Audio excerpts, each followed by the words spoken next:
Okay, अब सारी चीज़ clear है, वॉइस भी क्लियर होगी, ठीक है। तो जीव विज्ञान कक्षा 12 और अध्याय 6 चला था, वंशागत के आणविक आधार। इसमें हम लोगों ने डीएनए जो है अनुवांशिक पदार्थ ही क्यों है, तो ग्रिफिथ का एक्सपेरिमेंट पढ़ा था और हर्शे और चीज़ का भी एक्सपेरिमेंट हम लोगों ने पढ़ लिया था। आज हम लोग ये बात करेंगे कि चलिए ठीक है, अनुवांशिक पदार्थ डीएनए है, ओके, समझ में बात आई। लेकिन अब सवाल ये भी उठता है कि अगर डीएनए अनुवांशिक पदार्थ है तो सबसे पहले डीएनए बना या आरएनए बना, क्योंकि आरएनए भी तो है अनुवांशिक पदार्थ। तो सवाल ये मन में आता है कि सबसे पहले बना कौन, डीएनए या आरएनए। तो चलिए शुरू करते हैं सेशन को। सबसे पहले एक मोटिवेशन लाइन कि ज्ञान जो है वो धन से उत्तम है, क्योंकि धन की तुम्हें रक्षा करनी पड़ती है और ज्ञान जो होता है वो एक्चुअली तुम्हारी रक्षा करता है जब आप किसी मुसीबत में फंस जाते हो तब। तो आरएनए संसार है ना, आरएनए वर्ल्ड की अगर हम बात करें तो इसमें भी यही बात उठाई गई, जो है प्रश्न यही उठता है कि एक्चुअली सबसे पहले जो अनुवांशिक पदार्थ बना वो कौन सा बना। तो इसी के बारे में जो है ये विस्तृत रूप से वर्णन जो है किया गया है। सॉरी। तो पूर्ववर्ती चर्चाओं से तत्काल एक प्रश्न उठता है कि जो है पहला अनुवांशिक पदार्थ वो कौन सा है। तो आरएनए एक्चुअली जो है आरएनए वो पहला अनुवांशिक पदार्थ था का मतलब सबसे पहले कौन बना, आरएनए बना, जिसके प्रमाण भी अब बहुत सारे हैं। जैसे अगर हम बात करें मेटाबॉलिज्म की तो उपापचय क्रियाएं जो होती हैं वो एक्चुअली उपापचय जो क्रियाएं होती हैं, क्या हो रहा है, पहला आरएनए जो था एक्चुअली पहला अनुवांशिक पदार्थ था और उपापचय क्रियाएं स्थानांतरण और संबंधन का विकास जो है वो आरएनए से हुआ। आरएनए अनुवांशिक पदार्थ के साथ एक उत्प्रेरक जैविक तंत्र में कुछ ऐसी महत्वपूर्ण जैव रासायनिक क्रियाएं या अभिक्रियाएं जो आरएनए उत्प्रेरक द्वारा उत्प्रेरित की जाती हैं, प्रोटीन एंजाइम का इसमें कोई योगदान नहीं है। आरएनए उत्प्रेरक के रूप में, जब आरएनए उत्प्रेरक था, आरएनए उत्प्रेरक के रूप में क्रियाशील लेकिन अस्थायी है। इस कारण से मतलब आरएनए एक्चुअली क्या होता है, अस्थायी होता है, यानी स्टेबल फॉर्म में नहीं रहता। इस कारण से आरएनए के रासायनिक रूपांतरण से डीएनए का विकास हुआ और डीएनए जो होता है वो मोर स्टेबल होता है। तो यहाँ पे साफ साफ लिखा गया है, देखिए भैया यहाँ पे साफ साफ एक लाइन ये लिखा गया है कि आरएनए के रासायनिक रूपांतरण से, यानी जब आरएनए बना तो इसमें इसके जो केमिकल कंपोजिशन थे उसमें क्या हुआ, उसमें ट्रांसफॉर्मेशन हो गया, यानी कुछ केमिकल चेंजेज हो गए जिसके कारण क्या हुआ, डीएनए का विकास हुआ। और वो केमिकल चेंजेज क्या हुए, देखो आप लोगों को हमने पढ़ाया था कि जो डीएनए एक्चुअली होता है, डीएनए में पेंटोज शुगर होती है।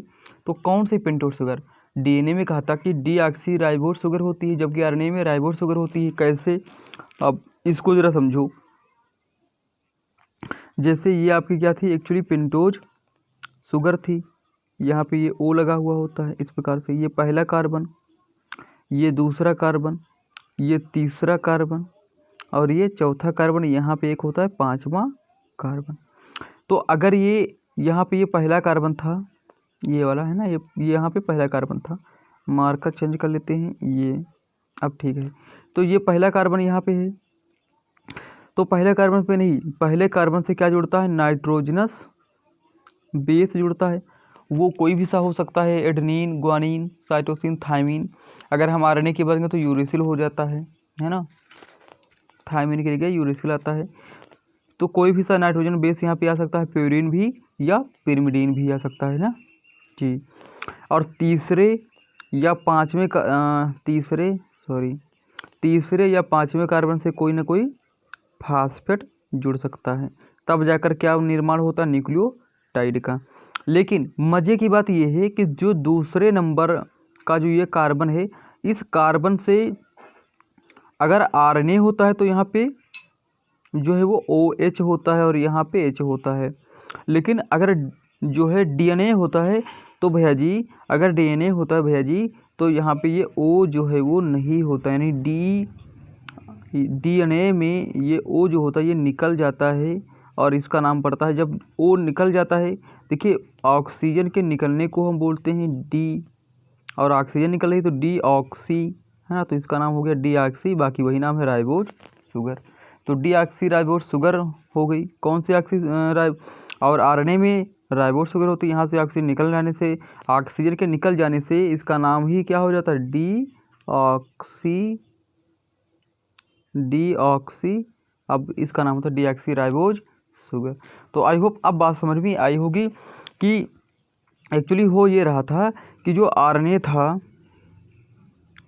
आरएनए, तो आरएनए में जो केमिकल चेंजेज हुए थे, वहाँ पे ऑक्सीजन निकल गया था, इसको निकलने को हम डीऑक्सी कहे थे। तो जब आरएनए से ऑक्सीजन निकल जाती है, यानी आरएनए के जो पेंटोज शुगर होती है, जो आरएनए में राइबोज शुगर होती है, वहाँ से ऑक्सीजन निकल जाता है तो डीऑक्सी राइबोज शुगर बनती है और वहाँ से नाइट्रोजन क्षार और फास्फोरस मिलकर जो न्यूक्लियोटाइड का निर्माण करते हैं। तो वो जो न्यूक्लियोटाइड आपस में जुड़ जुड़ कर बनते हैं, तो उससे निर्माण होता है किसका, उससे बनता है भैया जी डीएनए का विकास होता है। और डीएनए जो होता है वो आरएनए से अधिक स्थायी होता है। डीएनए की अगर बात करें तो डीएनए के जो डबल स्ट्रैंड होते हैं वो एक प्रकार से मतलब कॉम्प्लीमेंट्री की तरह काम करते हैं, और इनमें जो होता है मरम्मत प्रक्रियाओं का विकास से अपने में होने वाले परिवर्तनों के प्रति जो होता है वो प्रतिरोधी रेसिस्टेंस होता है। यानी डीएनए में जो दोनों स्ट्रैंड होते हैं वो टेम्पलेट की तरह एक्चुअली काम करते हैं, और उस टेम्पलेट पे जो है नए डीएनए का निर्माण होता है। अब हम बात कर लेते हैं डीएनए रेप्लिकेशन की, जिसको हम लोग बोलते हैं प्रतिकृत। तो प्रतिकृत का मतलब होता है एक मिनट मार्कर चेंज कर लेते हैं, कौन सा ये रेड वाला।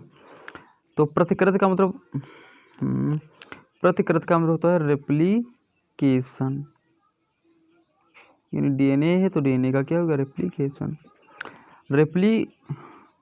रेप्लिकेशन का मतलब होता है कि एक डीएनए से उसी के जैसे दो डीएनए बन जाना, उसको बोलते हैं रेप्लिकेशन। जैसे आप लोग देखते हो कि फ़ोटो कॉपी करवाते हो ना, तो फ़ोटो कॉपी में एक्चुअली होता क्या है कि जैसे मान लो किसी भी चीज़ की तुमको फ़ोटो कॉपी करानी है तो फ़ोटो कॉपी सेम लगती है। जैसे मान लो आप किसी भी डॉक्यूमेंट्स हैं आपके पास, मान लो ये 10th की मार्कशीट है ना, तो जब आपके पास ये 10th की मार्कशीट है और ये 10th की मार्कशीट पे आप इसकी फ़ोटो कॉपी कराओगे तो बिल्कुल, अगर कलर फ़ोटो कॉपी कराओगे तो बिल्कुल उसी की जैसी आपकी ये दूसरी कॉपी बन जाएगी। डीएनए में भी ऐसा ही होता है कि एक डीएनए से उसी के जैसे दूसरे डीएनए बनने को हम लोग बोलते हैं रेप्लिकेशन, यानी डीएनए का रेप्लिकेशन। और डीएनए की रेप्लिकेशन का जो सिद्धांत है वो एक्चुअली दिया था वाटसन और क्रिक ने। डीएनए की प्रतिकृति यानी जो रेप्लिकेशन है इसको प्रस्तुत किया था। यदि उनके मूल कथनों को जो है समझा जाए तो वो इस प्रकार से हैं, कौन कौन से हैं। पहला पॉइंट की बात कर लेते हैं, इन्होंने जो है प्रायोगिक प्रमाण दिया था। अच्छा, पहले बात कर लेते हैं कि डीएनए का जो रेप्लिकेशन है वो एक्चुअली होता कैसे है। और रेप्लिकेशन हम पढ़ेंगे, अच्छी बात है, लेकिन सबसे पहले ये जान लेते हैं कि जो डीएनए का रेप्लिकेशन है तो वो रेप्लिकेशन होता किस प्रकार से है। तो भैया जी एक बात हमेशा ध्यान रखें, जो डीएनए होता है, डीएनए उसका जो रेप्लिकेशन है, जो डीएनए है डीएनए का जो रेप्लिकेशन है वो एक्चुअली वो अर्ध संरक्षी यानी सेमी कंजर्वेटिव, इसको ध्यान से देखिएगा, सेमी कंजर्वेटिव मेथड के द्वारा होता है। सेमी कंजर्वेटिव जिसको बोलते हैं अर्ध संरक्षी। तो डीएनए का जो रेप्लिकेशन होता है वो सेमी कंजर्वेटिव मेथड के द्वारा होता है। सेमी कंजर्वेटिव मेथड के द्वारा होता है किसका, डीएनए का रेप्लिकेशन। सेमी कंजर्वेटिव इसका मतलब क्या होता है, तो इसका मतलब जरा हम पहले समझा देते हैं, उसके बाद आपको सारी चीज़ें पढ़ाते हैं, क्योंकि जब बताएंगे नहीं तो आप समझ नहीं पाओगे एक्चुअली। इस वजह से आपको पहले दिखा देते हैं। इसका चित्र कहाँ गया, हाँ ये है। तो यहाँ पे ज़रा समझो क्या बताया गया है, उसके बाद अभी चलते हैं स्लाइड पे हैं।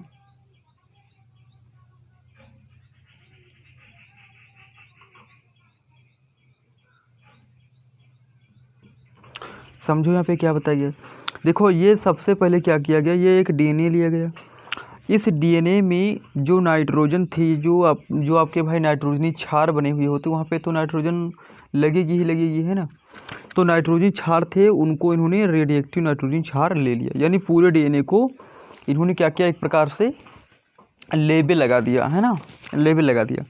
तो जब लेबल लगा तो डीएनए है ना, 20 मिनट तक डीएनए को जो है किसी माध्यम में, यानी किसी कल्चर माध्यम में, किसी संवर्धन माध्यम में रखा गया। तो डीएनए क्या करेगा, रेप्लिकेशन करेगा। जब भी डीएनए रेप्लिकेशन करेगा तो इसके दोनों स्टैंड आपस में खुल जाएंगे, यानी एक स्टैंड देखो यहाँ से एक स्टैंड यहाँ खुल गया और दूसरा स्टैंड यहाँ चला गया, यानी ये जो पूरी तरीके से जो लेबल वाला था, इसका एक लेबल वाला एक स्टैंड यहाँ चला गया और एक स्टैंड यहाँ आ गया। तो ये जो पुराना स्टैंड होता है वो एक टेम्पलेट की तरह, एक सांचे की तरह काम करता है, और उसी पे ये नया डीएनए बन रहा है ना, उसी के ऊपर ये नया डीएनए बनता है। सेम तरीका यहाँ भी है, पुराना जो डीएनए था वो एक टेम्पलेट की तरह काम कर रहा है इस प्रकार से, और उसके ऊपर जो नया डीएनए है वो बन रहा है इस प्रकार से, ये ग्रीन कलर से नया डीएनए उस पर बन जा रहा है। अब क्या होगा, जब ये वाला डीएनए खुलेगा तो इससे एक हरा वाला स्ट्रैंड बनेगा और एक रेड वाला बनेगा। सेम प्रकार से इसका एक इधर बनेगा, इसका एक इधर बनेगा। तो कहने का तात्पर्य यहाँ पे जो ये पुराना वाला स्ट्रैंड था ग्रीन वाला, उससे तो चलो ये ग्रीन स्ट्रैंड था, उस पर एक नया बन गया, यानी ये जो था ये ग्रीन वाला, ये नॉन रेडिएक्टिव वाला था, यानी नॉर्मल नाइट्रोजन था, नॉर्मल नाइट्रोजन 14 वाला था। लेकिन ये जो था ये नाइट्रोजन रेडिएक्टिव था, ये 15 वाला। तो इसका जो डीएनए था वो लेबल्ड डीएनए मिलेगा। उसी प्रकार से यहाँ पर भी बात की गई कि इसका जो डीएनए था वहाँ पे लेबल लगा हुआ था, यानी रेडिएक्टिव लेबल्ड था। तो एक स्टैंड तो उसका रेडिएक्टिव लेबल्ड रहा, लेकिन दूसरा रेडिएक्टिव लेबल नहीं हुआ, और इस यहाँ पे एक डीएनए जो था वो नॉर्मल तरीके से हुआ।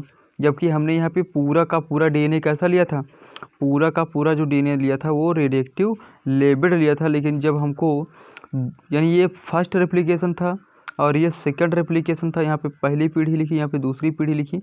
तो जो दूसरी पीढ़ी में लेते हैं तो जो 4 डीएनए बनते हैं उसमें से 2 डीएनए तो नॉर्मल होते हैं, सबको मिटा देते हैं। वहाँ पे एक्चुअली 2 डीएनए जो होते हैं,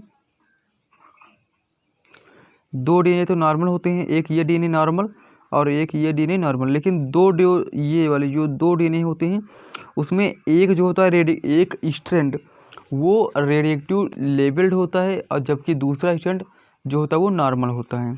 यानी ये ग्रीन वाला कैसा नॉर्मल है और ये रेड वाला जो है वो रेडिएक्टिव लेबल्ड है। उसी प्रकार से ये दूसरा वाला जो डीएनए है उसमें भी एक स्ट्रैंड जो है वो रेडिएक्टिव लेबल्ड है, दूसरा स्ट्रैंड क्या है, नॉर्मल है। तो इस प्रकार से सिद्ध होता है कि जो डीएनए है उसका जो रेप्लिकेशन होता है वो सेमी कंजर्वेटिव मेथड के द्वारा होता है। यानी जो डीएनए है वो एक्चुअली उसका जो दोनों स्टैंड होते हैं उसी पर नया स्टैंड बनता है। ठीक है, तो अब आपको चित्र के द्वारा समझा दिया गया है। अब थ्योरी पे बात कर लेते हैं कि थ्योरी में क्या कहा गया है।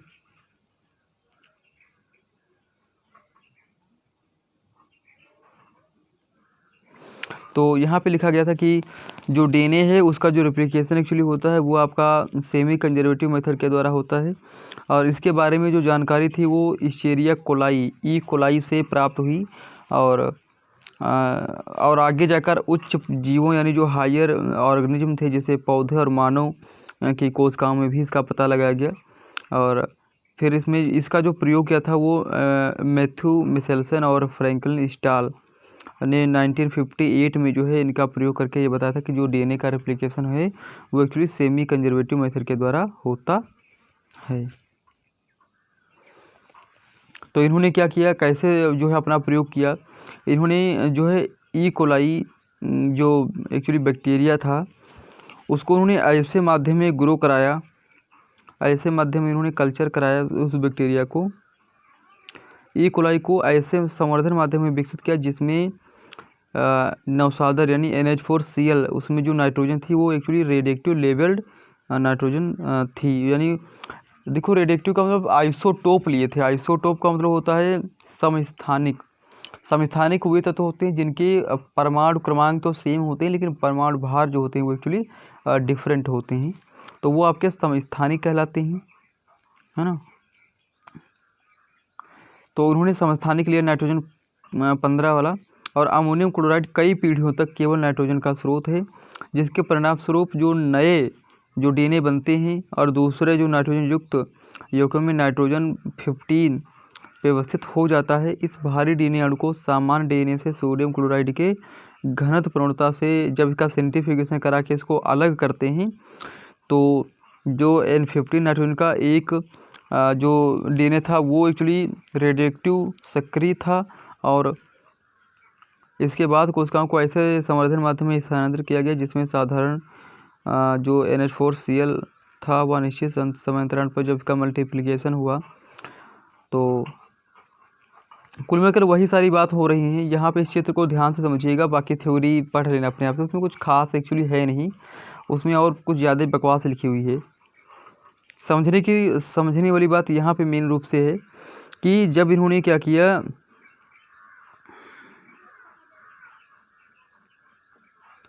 ये डीएनए था इसमें इन्होंने NH4Cl यानी नाइट्रोजन का रेडिएक्टिव लगाया। तब जब इनका पहली पीढ़ी में इन्होंने देखा कि जो डीएनए के दोनों स्ट्रैंड थे वो आपस में खुल जाते हैं और पुराने वाले स्ट्रैंड पे नया वाला स्ट्रैंड बन जाता है। सेम इसी प्रकार से अगली पीढ़ी जब दूसरी पीढ़ी में जाएगा तो एक डीएनए कैसा होगा, नॉर्मल, एक डीएनए कैसा होगा, नॉर्मल, और जो दो डीएनए बचेंगे वो सेमी कंजर्वेटिव, यानी एक स्ट्रैंड पुराना वाला, एक स्ट्रैंड नया वाला, एक स्ट्रैंड पुराना वाला, एक वाला नया वाला, यानी कि डीएनए का जो रेप्लिकेशन है वो सेमी कंजर्वेटिव मेथड के द्वारा होता है। तो वही सारी चीज़ें इसमें लिखी हुई हैं। इन्होंने जो है 40 मिनट तक उसको जो है संवर्धन माध्यम में ग्रो किया, है ना। तो उस पर जो डीएनए थे वो संकरित डीएनए, यहाँ पे लिखा हुआ है संकरित डीएनए हल्के डीएनए से मिलकर जो है बना हुआ होता है, यानी जो एक डीएनए होता है उसमें एक स्ट्रैंड पुराना वाला मतलब नाइट्रोजन 15 वाला और एक होता है नाइट्रोजन 14 वाला।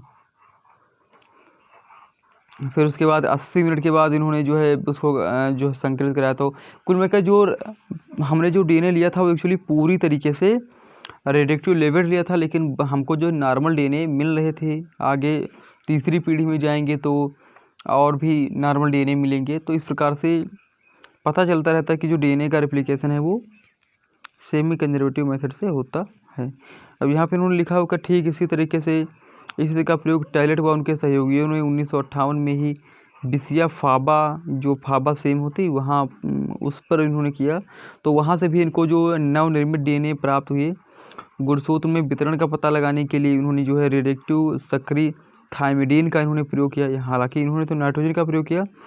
जब टेलेट और उनके जो सहयोगियों थे उन्होंने थायमिडीन का प्रयोग, यानी आइसोटोप जो है था रेडियोएक्टिव आइसोटोप, उन्होंने थायमिडीन का प्रयोग किया।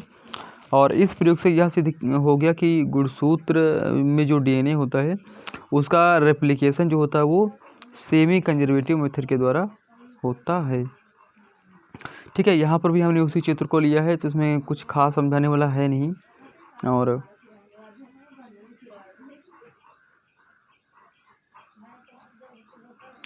ठीक है, वही सारी चीज़ें हैं कि यहाँ पे जो डीएनए था वो एक्चुअली रेडियोएक्टिव लेवल था, और जब इसका पहली पीढ़ी में जब इसका रेप्लिकेशन होगा तो एक जो है एक स्टैंड वो रेडियोएक्टिव यानी N15 वाला है, जबकि दूसरा स्टैंड जो है वो N14 वाला है। सेम इसी प्रकार से ये दूसरा वाला भी है। अगली पीढ़ी में जब किया गया तो जो एक डीएनए था उसमें N14 यानी नॉर्मल डीएनए था, और ये जो दो वाले थे दो में एक स्टैंड था जो रंगीन कलर का, जो रेड कलर का है वो N15 वाला है, जो ग्रीन कलर का है वो आपका नाइट्रोजन 14 वाला है। यानी ये दो आपके सेमी कंजर्वेटिव मेथड के हैं, जबकि ये आपके नॉर्मल डीएनए बन जाते हैं। तो इस प्रकार से पूरी प्रक्रिया आपको ये बताती है कि जो आपका डीएनए है उसका रेप्लिकेशन जो है वो एक्चुअली सेमी कंजर्वेटिव मेथड के द्वारा ही होता है। अब अगले वीडियो लेक्चर में हम बात करेंगे, आज के सेशन में हम इतना ही रखते हैं, बस अगले वीडियो लेक्चर में हम बात करेंगे कि एक्चुअली जो डीएनए है उसका रेप्लिकेशन कैसे होता है, कौन कौन से एंजाइम जो है वो पार्टिसिपेट करते हैं डीएनए के रेप्लिकेशन में, और कैसे एक डीएनए से उसी के जैसे अगला डीएनए बनता है। तो थैंक्स फॉर वाचिंग।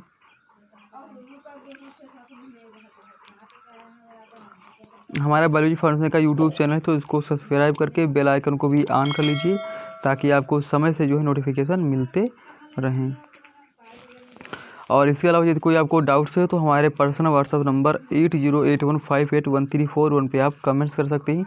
आपके जो भी सुझाव हैं, जो भी आप सजेशन देना चाहते हैं, वो भी आपको दे सकते हैं, ठीक है, ताकि हम आपके लिए और भी एफर्ट लगाएं और भी कोशिश करें अच्छे से अच्छे, ठीक है।